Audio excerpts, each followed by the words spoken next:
Mənsur Həllacın mən deməyi ilə Fironun mən deməyi fərqlidir. Mənsur dar ağacında deyirdi, ənəl-haqq. Ənəl-haqq. Ənəl-haqq nə mənadadır? Yəni, mən yoxam, nə varsa haqdır. Məndə olan ancaq və ancaq haqdır. Ənəl-haqq bu mənadadır. Nizamidə nə qədər var? Nəsimidə nə qədər var? Zərrə mənəm, günəş mənəm, çar ilə pəncü şeş mənəm, surəti gör bəyan ilə, çünki bəyana sığmazam. Şəms mənəm, qəmər mənəm, şəhd mənəm, şəkər mənəm, ruh-i rəvan bağışlaram, ruh-i rəvana sığmazam. Mənəm, bu mənəm pis deyil.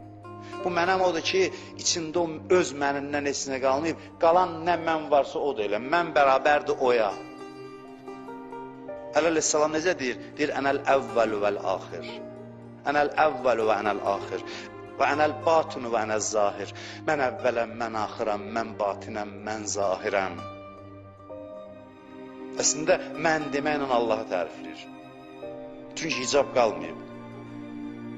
O məniyyəti aradan aparıb, içdə qalıb huviyyət, kimlik. Kimliyi də Allahdır. Bax, bu mərifətdir.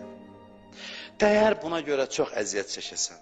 Bunun qarşısında nə var? Alternativ nədir? Bu boyda aləmi qoy, adam nəyin dalınca düşür?